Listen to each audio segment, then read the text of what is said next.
Good morning.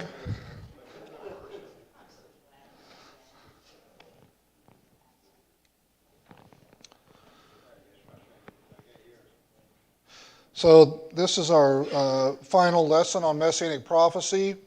We're finishing up with Zechariah. We had a couple of Zechariah passages last week.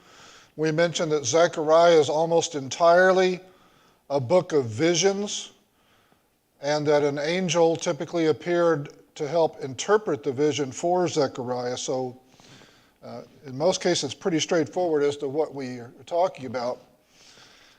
Zechariah chapter 9, we're going to recognize a quote from here, from our New Testament readings. The first 8 verses are one of the doom and gloom prophecies. In this case, it's a judgment on the enemies of Israel. Remember, Zechariah is in Babylon. They've been in the Babylonian exile for quite some time, starting in the initial carryings off of some captives was in 597 BC. The conquest of Jerusalem was 586 BC. Zechariah started getting visions about 520 BC. They're about to return, some of them, to the Promised Land. But their enemies, of course, are still very powerful. The Promised Land isn't really going to be their land for a long, long time. It's going to be ruled by foreign kingdoms for a long time. But there's a pronunciation of judgment on these foreign powers in the first 8 verses. And then, as we often see in the prophets, after the judgment prophecy, after the doom and gloom, and there's suddenly a ray of hope. And for most of Israel, the hope was the Messianic hope. So quite often the prophets, after the judgment prophecy, would stop and talk about but, and then a Messianic prophecy would follow, and that was their hope. Because their hope wasn't immediate. They lost the Promised Land by 586 BC. And so there was no immediate promise, you're going to get it all back and all those foreigners are going to be gone. That didn't happen. But the Messiah was their hope. And so we read, "Rejoice greatly, O daughter of Zion. Shout aloud, O daughter of Jerusalem. Behold, your king is coming to you. Righteous and having salvation is he. Humble and mounted on a donkey, on a colt, the foal of a donkey. I will cut off the chariot from Ephraim and the war horse from Jerusalem, and the battle bow shall be cut off, and he shall speak peace to the nations. His rule shall be from sea to sea, and from the river to the ends of the earth." Now, in those 2 verses, there are a lot of elements that we need to see. You see at the very end, once again, to the ends of the earth. The Messiah is not just for the Jews. Even though he's being offered as their hope right now, it's not just for the Promised Land and it's not just for the Jews. There's a big picture, a theme here of peace that we're going to get into. Of course, you recognize the mounted on a donkey or on a colt of a donkey. And then we have symbols of war, of the military, that are being cut off by God. That's part of the peace. He will cut off the chariot and the war horse and the battle bow, bow and arrow. And so the Messiah brings peace. But of course, as we know from our New Testament studies, quite a few Jews who were looking forward to the Messiah were not really looking forward to peace so much as to military victory over the Romans and so on. But it's very clear that the Messiah brings peace. Now, the donkey, we recall Jesus on Palm Sunday riding into Jerusalem on the foal, the colt of a donkey with the mother next to it. And we often think of that as a picture of humility, which it is.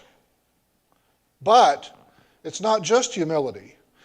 It's a picture of peace, because when a kingdom is at peace, the king can go riding around on a mule or a donkey in the kingdom. But a horse is a symbol of military fighting. Horses had armor, they carried the cavalry soldiers, they pulled chariots. And so those symbols that we had, the chariot and the war horse and the battle bow, were the three symbols that were going to be cut off. Horses, you would think, if you were a king, wouldn't you want to come in riding on a horse rather than a donkey? Well, but if Jesus had come riding into Jerusalem on Palm Sunday on a horse, what would that have meant? I'm here to fight. I'm here to fight the Romans. And I'm sure there were many people in the first century who would have loved that, who were looking forward to him riding in on a horse, not a donkey. But that wasn't what the Messiah was promising to bring. If we had time to read all these passages, and I'm going to post all these on our webpage, these slides, but you'll see that the king rode on a donkey, typically. In fact, in the last passage, it's even a mule, a half-breed. David gives his own mule. At the end of David's life in 1 Kings, there's a little insurrection going on. The kingship has been promised to Solomon. But another one of David's sons, Abijah, is getting his supporters together and having him declared king. And Nathan the prophet and Bathsheba, mother of Solomon, wife of David, and the high priest all come to David pretty much on his deathbed and say, "What is this? Isn't Solomon going to be the new king?" And David doesn't know what they're talking about. He says, "Well, of course." They say, "Well, what about Abijah then? He's out proclaiming himself king." And so David says, 1 Kings 1, "Take my own mule and put Solomon on it." And the high priest and Nathan and the priest assisting the high priest shall all go out with him, and they shall walk around on that mule through the land and proclaim that he's the king. That's how it was done, not on a horse, but on a donkey or a mule. And so a donkey was preferred unless you had to fight. A donkey is not what you ride into battle on. Not really all that swift compared to a horse. Not the appropriate choice for war, but for peace. And a colt of an ass in Zechariah 9, all that really means in the Hebrew is this was born to an ass, a donkey. It's not a mule, it's a purebred. It's a purebred donkey. So it is true that it's a sign of humility that Jesus rides into Jerusalem on a donkey, as Zechariah had prophesied. But it's really primarily not humility that's stressed. That's what we tend to be taught. But it's really primarily a picture of peace. Jesus came in peace. Right at the moment when a lot of people would have loved him to come in starting a war against the Romans, Jesus entered Jerusalem on Palm Sunday on a colt of a donkey. A declaration of war on the Romans is probably what most people would have preferred at the time instead. That wasn't what Jesus was bringing, though. Now, in Zechariah chapter 12,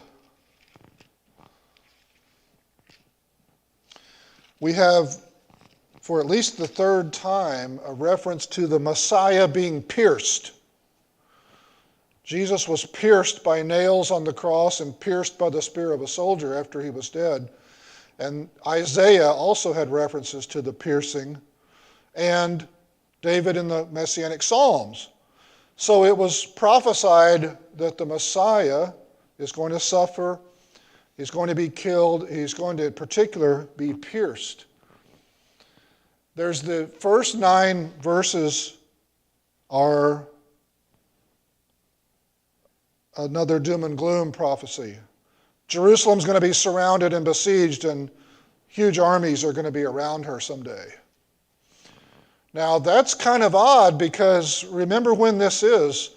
Jerusalem already got destroyed pretty much, and the temple destroyed, and the walls breached, and so on, back in 586 BC. And this is at the point in time when they're about to come back from Babylon and start rebuilding the temple and rebuilding the walls. So it doesn't sound too encouraging to start prophesying about some destruction of Jerusalem, does it? But it is going to happen again. It happened again in 70 AD. And so Zechariah is promising, discouraging as it might seem, you know what? It's going to happen again. Jerusalem's going to get destroyed again. It's going to be besieged again. But there's hope. The Messianic hope comes after the doom and gloom prophecy. And I will pour out on the house of David and the inhabitants of Jerusalem a spirit of grace and pleas for mercy, so that when they look on me, on him whom they have pierced, they shall mourn for him as one mourns for an only child, and weep bitterly over him as one weeps over a firstborn. So when Jerusalem is destroyed again in 70 AD, the Messiah that will already be dead will be a subject for mourning, and the people who rejected him implicitly will mourn for his absence as Jerusalem is destroyed. Look at the phrases that I underlined there. Something that might be easy to pass over. God says, they will look on me, speaking in the first person about himself. And then he says, on him whom they have pierced. So there's an identification of God the Father with the Messiah who is pierced.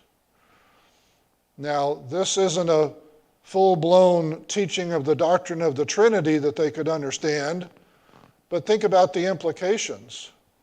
God does not have a body that can be pierced, and yet God is speaking, they shall look on me,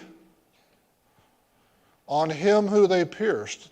God is identifying the Messiah with himself. The Messiah is not going to just be a man. The Messiah, in some sense, is God. And yet, the Messiah is going to get killed. How is all that possible? Well, it's possible through the incarnation of Jesus, but I don't really expect any Jews at the time to 100% understand this, that there is a Trinity and that the Son could become incarnate while the Father remains outside of earth and time, and that the incarnate Son could be killed, and so on. That's a little much for them to understand just from this passage. But one of the themes that I've had here in this lesson is that there's enough in the Messianic prophecies for the Jews to have some ideas and some questions. And they should be open when Jesus comes to those questions being answered, to Jesus making sense of. When someone comes who seems to be the Messiah from his miracles and his teachings, they should be open to an explanation for these questions. And they should have questions. How is this possible? How is God identified with a Messiah who gets killed? How is it the same person? How could it be the same being? Well, there is a way. The doctrine of the Trinity, of the incarnation of the Son, and the death of the incarnate Son brings it all together. And so all you can really ask is that they be open to understanding it, but they should have questions. 500 years before Christ, they should have questions that remain unanswered until the Messiah comes. And then it should be made clear to them. Now, in the next vision, the next chapter, in chapter 13, we have another death of the Messiah passage, the shepherd who gets struck down. In verse 7, the words of God are, "Awake, O sword, against my shepherd, against the man who stands next to me, declares the Lord of hosts. Strike the shepherd, and the sheep will be scattered. I will turn my hand against the little ones." Now, one thing we have to notice is in this language is this is God saying that it's his will that the Messiah be struck down. It's not just a prophecy that the Messiah will come and he'll be rejected and they will strike him down. Look at the language. God's voice says, "Awake, O sword, against my shepherd. And I will turn my hand against the little ones who are scattered when the shepherd is killed." This is an indication, this is God's will. When the Messiah comes and he's struck down, he's pierced and struck down, it's because it's God's will. It's not just something that people will do to the Messiah in rejecting him. This is the plan. This is God's will. Right?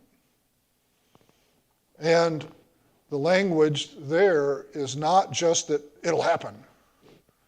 It's God saying, do it. Take up the sword, strike down the shepherd. And I'll let Jesus have the last word on the prophecy. Late, when he's about to be arrested. And when they had sung a hymn, they went out to the Mount of Olives, and Jesus said to them, "You will all fall away, for it is written, I will strike the shepherd, and the sheep will be scattered." So Jesus quite clearly understood this in reference to himself. And of course, the disciples all start saying, "Oh no, not me, I'm not going to run away." And Peter in particular said, "I'm not going to, I'll go, I will die with you. I'm not going anywhere. I'm not." But it was fulfilled. The disciples scattered in fear.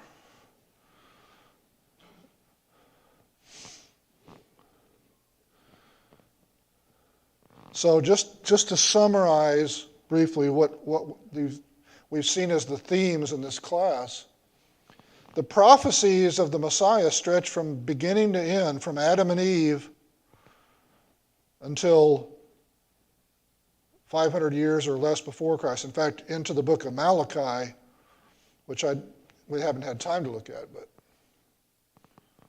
the Messiah was to be a new prophet like Moses, meaning he gets his revelations face to face from God. Not in visions like Zechariah and Daniel and so on.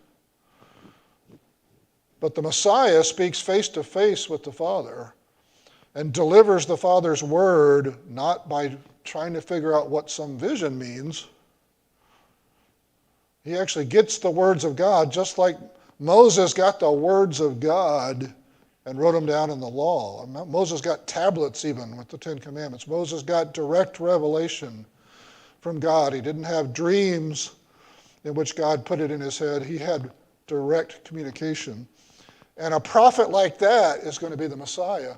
But also, the prophet is going to be a Davidic king, a king in the line of David. He's going to be a new high priest. And he's going to be a suffering servant. And I mentioned that the Jews had a hard time figuring out how one Messiah could be all of these things.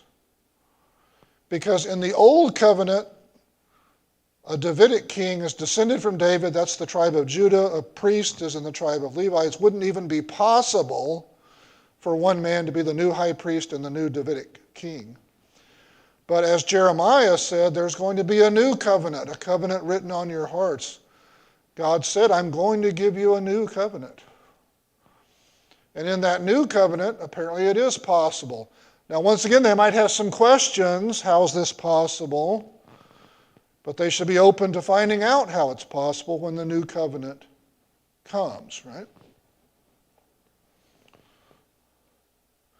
And there were many passages in which it's obvious that the king and the priest, we saw a week or two ago, are the same person, so on. And the Messiah brings peace, he brings blessings, but not just to the Jews, over and over. It's universal. To everyone in every dominion on earth, in every kingdom on earth, every nation of the Gentiles. Somehow, the Messiah is a blessing to all who will believe in him, all who will follow him. And the universality of the Messiah is repeated many, many times, but it was to some extent ignored by the Jews because, they're human beings. That wasn't really their concern. If you're a Jew in the first century, you're not losing a lot of sleep over how the Messiah might be a blessing to the Romans, or anybody else among the Gentiles. That's not really what you're looking for. That's not what you're wanting. That's not the Messianic hope.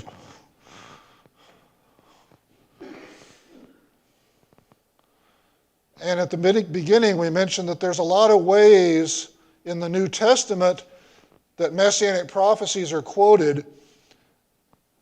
In some cases, they're direct prophecies with direct fulfillment. And that's what we've concentrated on in this class because it's the easiest to understand.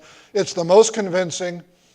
But there's also other types of fulfillment. There's typological patterns. There's applications of prophecies to brand new situations that weren't even foreseen by the prophet. There's summaries of multiple prophets pulled together in one sentence sometimes with phrases from several prophets at once. And it gets a little confusing sometimes because the gospel author might say, as the prophet Isaiah said, but it's actually like three different prophets mixed together because they're all talking about the same theme. So there are more confusing things to look at if you really get into it. But the things that are simplest and most straightforward are still enough to communicate all of this to us. So, does anybody have any questions or?